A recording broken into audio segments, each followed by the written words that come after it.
Ron, I know there's a game to go tomorrow night, but Markieff was just talking about the mental, physical fatigue of him and some of his teammates. Just wonder, you from a leadership perspective, how you've noticed that play out, whatever the case may be, in the last couple of weeks, whatever it is, and how you've been trying to kind of get through this patch as a team to get to the break.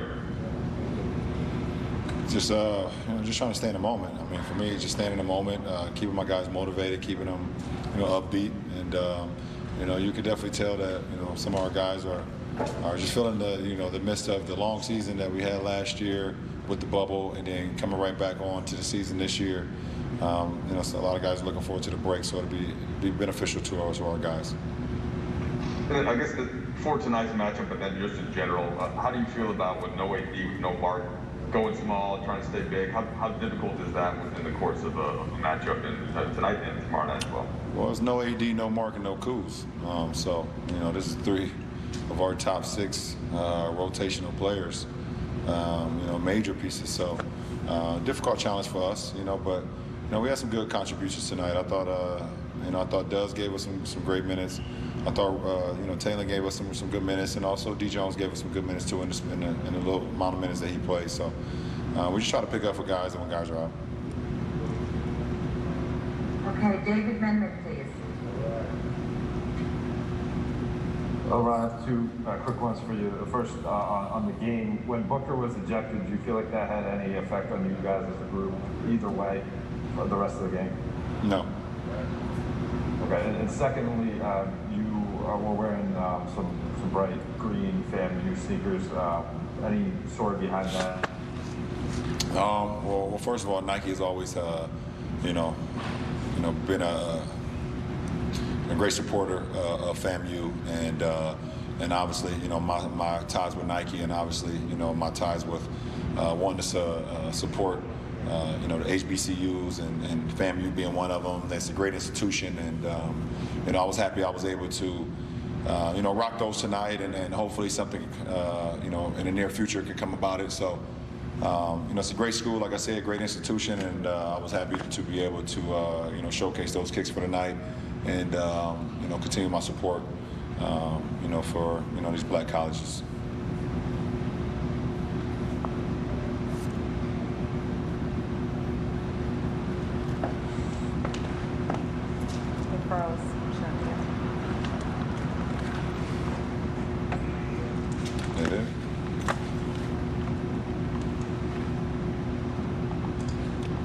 It's been acting up lately? Yeah, they've been trying to call different kind of things to try and figure it out, but they can't, so hopefully they can figure something out. You don't ever want to see someone get ejected, but I have no idea what was said on the floor, so I don't know. Okay, Kyle Boone, please.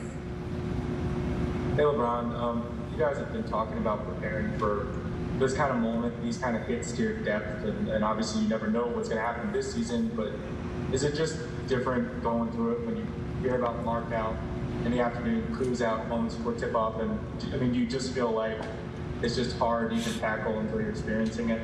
Well, yeah, I mean, even though we've been, prepared all season, knowing the COVID rules and COVID and things of that nature, that you could be hit with some spontaneous, guys being out, very rapidly and things of that nature. But it's always tough, especially we played so well the last 2 games. We're getting back into a rhythm, and then we find out today, 2 of our big guns are out. So, it's definitely deflating, especially when you were playing poorly and then you get a good rhythm and then you hit with that. So, it definitely hurts our ball club. Okay, Dan White, please. Hey, LeBron, 2 real quick ones. At the end of the game, I think it was Abdul Nader kind of stole the ball when you were trying to dribble out the clock. I'm just curious your reaction to that. And then sort of secondly, when you have a player who enters the protocol potentially possibly for a positive test, I guess, are there anxious moments that kind of surround that, knowing when you see what happens in, say, Toronto and what's happened in Washington and with some other stuff like that? Listen, you play the game to the end of the end of the clock. You play it to the zeros. So that's my answer to the first one.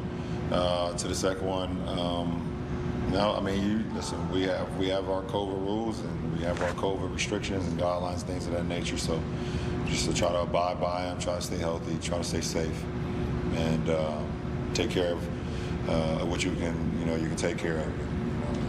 What you can't control, you don't worry about it. All right. So let's Appreciate it.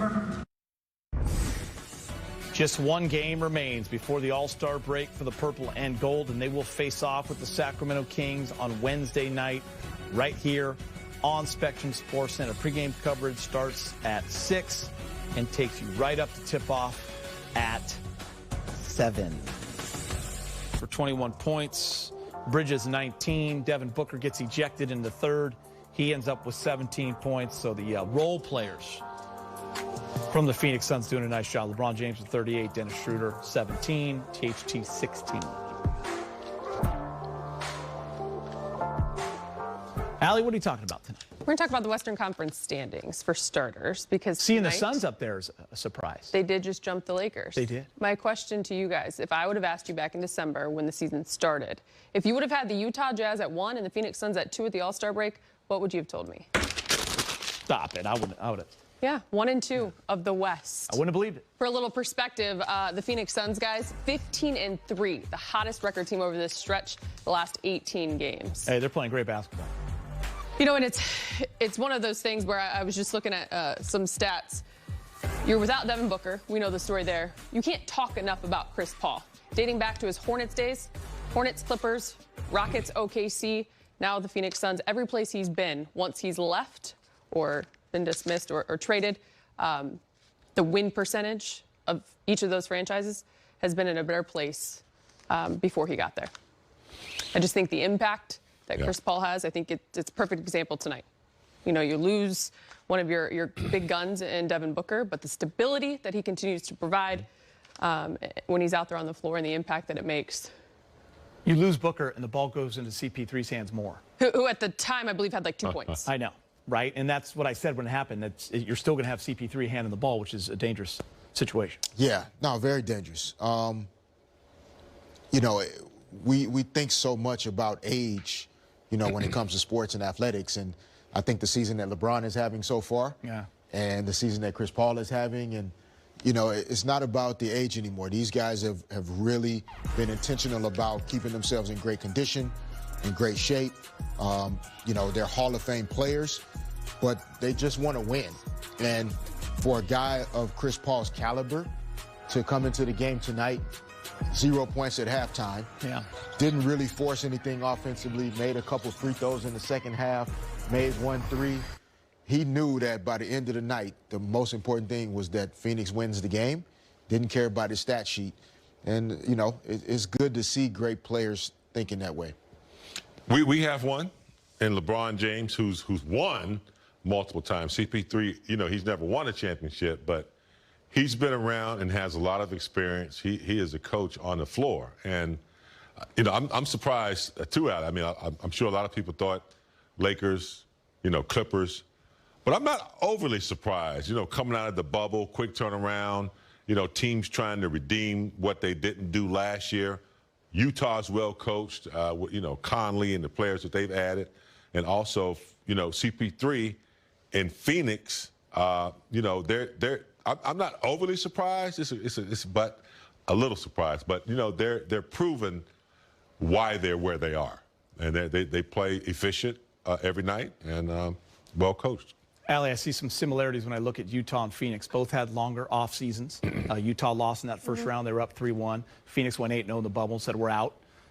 Motivated, hungry teams. They also have this combination of, like, youth with some good vets, and, man, they're shooting the basketball, and they share it well. Both teams are shooting lights out. They deserve to be there. And look, I don't want to make this an excuse by any means, because the Lakers organization is not that.